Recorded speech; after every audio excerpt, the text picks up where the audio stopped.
Continuamos nuestro tema de esta noche, el tema de la ideología de género y la defensa de los valores familiares por parte de personas alrededor del mundo que están involucrados en esto como si fuera una cruzada familiar. Muchas veces se teme que se introduzcan en las escuelas de los países como la República Dominicana, donde los niveles culturales son muy cuestionados, el tema de la educación sexual, porque entienden que es una vía para introducir, los que se oponen a ello, ¿no? Es una vía para introducir la ideología de género a las personas a muy corta edad para que luego se convierta prácticamente en algo ya imposible de combatir, ¿no? En España y en Perú, ¿cómo ha ocurrido con esto? Bueno, empecemos quizás por lo del Perú, ¿no? En el Perú se quiso implementar una currícula escolar con un enfoque ideológico, ¿no? El famoso ESI, Educación Sexual Integral, que digamos fue propuesto por International Planned Parenthood Federation a UNICEF y de UNICEF a todas las currículas de todos los países del mundo. Esta es una propuesta que pretende iniciar o incentivar la sexualización de nuestros hijos, algo que no es competencia del Estado. O sea, el Estado no decide cuándo nuestros hijos inician o no su sexualidad, porque sus cuerpos no les pertenecen al Estado. Sin embargo, con la excusa de prevenir situaciones difíciles como embarazos no deseados, lo que se genera más bien es una incentivación, se incentiva a la práctica sexual y a los métodos anticonceptivos y qué sé yo. Pero quiero mencionar un caso concreto. En el año 2008, bueno, primero la Universidad de Nottingham en Inglaterra hizo un estudio sobre qué tan beneficioso es tener educación sexual integral. Y en el 2008 hubo una crisis en Inglaterra, una crisis que generó el recorte en presupuesto en los gobiernos locales. Y lo que hicieron los gobiernos ante este corte de presupuesto imprevisto fue cortar todo lo relacionado a educación sexual. Entonces se dejó de comprar preservativos, dar clases sobre la materia, tener especialistas, se dejó por un año.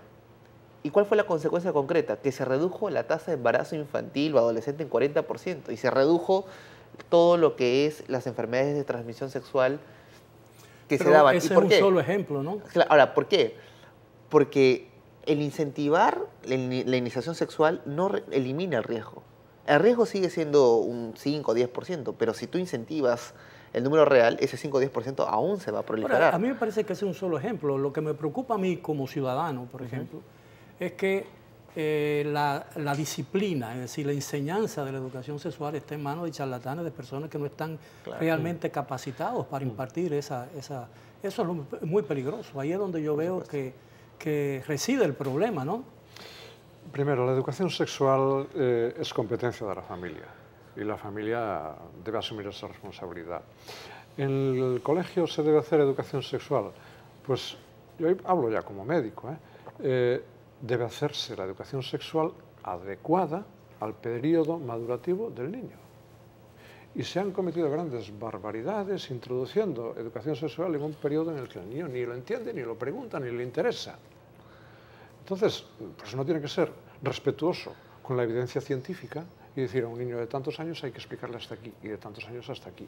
Lo que desde luego se está introduciendo en las escuelas en España y en otros sitios es casi una, como decía Cristian, una incentivación del inicio de las relaciones sexuales completas a edades muy tempranas. En las redes. Y discúlpame, y peor aún, ¿qué es lo que preocupa? Que esa educación sexual lo que está buscando es inculcar la ideología de género para que los hijos o las hijas puedan decidir cuál es su sexo, generando cambios de sexos, o sea, la intervención a través de hormonas, doble mastectomías a las mujeres, desde temprana edad. En España, según pudimos nosotros ver en las redes, se originó un debate televisivo incluso con relación a lo dicho por lo ocurrido en un colegio o una escuela pública, en el sentido de que un profesor le dijo a un niño, tú no te llamas Juan, tu nombre es Verónica, y eso ha producido una verdadera controversia en España. ¿Realmente eso ocurrió? Yo confieso que no vi ese programa de televisión y no puedo certificarlo. Pero esas cosas es posible en España hoy en día. Que sí es posible, claro que sí es posible. No solamente es posible, sino que se promociona. Hay anuncios en la calle que salen y dicen la frase que decíamos antes. Hay niños que nacen con vulva y niñas que nacen con pene, pagados por organismos oficiales. tonterías que no tienen base científica ninguna, y se está promoviendo eso. Mire, debo decirle, con respecto... Ahora, el tema de la predilección sexual es potestad del individuo, ¿no? Claro. Mire, lo que no es potestad del individuo es decidir la dotación genética con la que nace. Cada uno de nosotros nace con unos cromosomas determinados y unos somos, en esos cromosomas tenemos el par sexual es 43X, XX y otro es 43XY. Y eso es así. Lo que no tiene ningún sentido es que la naturaleza se confunda y entonces introduzca en un niño unos cromosomas XX. Más bien hay que pensar al revés, que si un niño con cromosomas XY propios de un varón, sus células tienen toda esa dotación genérica, si empieza a tener problemas de identidad, la cuestión está en esa identificación que él está teniendo. Y eso es lo que hay que corregir, y eso es lo que hay que evaluar. Y debo decirle una cosa con respecto a esto. Mire, con respecto al tratamiento cruzado, hormonal y todo esto, hay un porcentaje pequeño de niños que en un momento de su vida tienen algunas dudas de su identidad sexual.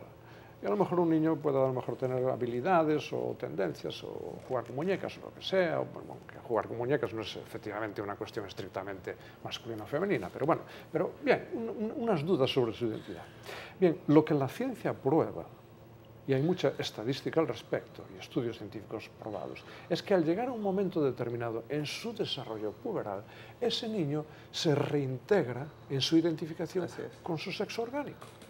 Ahora usted imagínese, tenemos un niño que en un momento de su vida tiene esas dudas y su profesor le dice, no, es que tú no eres Juan, que eres Juana.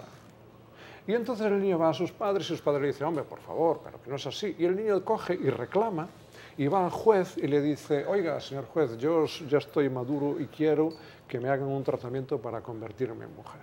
Bueno, pues legalmente eso se podría hacer. Y entonces, imagínese usted que a ese niño, que en un momento determinado de la vida iba a integrarse en su identidad, cogemos y lo tratamos precozmente, lo tratamos hormonalmente, lo corregimos quirúrgicamente. Cuando llegue el momento en el que él se identifique con lo que quería ser, los efectos son desastrosos e irreversibles. Ahora, ¿cuál es el efecto en la sociedad, en la convivencia española y peruana de estas experiencias que se está Bueno, dando? en la sociedad, en el caso del Perú, que es lo que puedo compartir, ha habido un despertar frente a este tipo de avallazamiento y violación sobre la identidad humana. En el Perú, nuestra Constitución, en el artículo 15, expresamente dice que el educando tiene derecho a una formación que respete su identidad. Y la identidad es objetiva. O sea, nosotros somos hombres o mujeres desde antes que nazcamos. Ya en el momento de la concepción, cuando se genera un ADN único. Por eso a los 5 meses uno va a hacer una ecografía y puede ver ya el sexo. O sea, nosotros somos, no nacemos, somos hombres o mujeres desde antes que nazcamos y después de muertos. Por ejemplo, un hueso de una momia, después de 3000 años, se encuentra y tiene un código genético de hombre o mujer.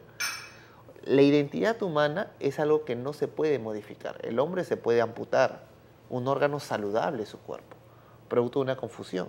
Pero basta un cabello o una gota de sangre para revelar su identidad, su ADN, que es ¿no? fija.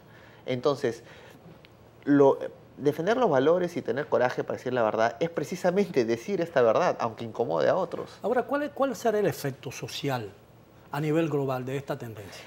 Te lo pongo sencillo. ¿Qué efecto podría tener legalizar y normalizar la deshonestidad, la falta de amor propio, el experimento con humanos? Yo creo que eso es evidente a lo largo de la historia.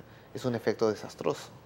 Porque si al ser humano no se le ve como un fin supremo, se convierte en un medio. ¿En un medio de qué? De una realización ideológica. Entonces, en ese sentido, habremos abdicado a nuestras libertades, a nuestra conciencia, a nuestra libertad de pensamiento y de expresión.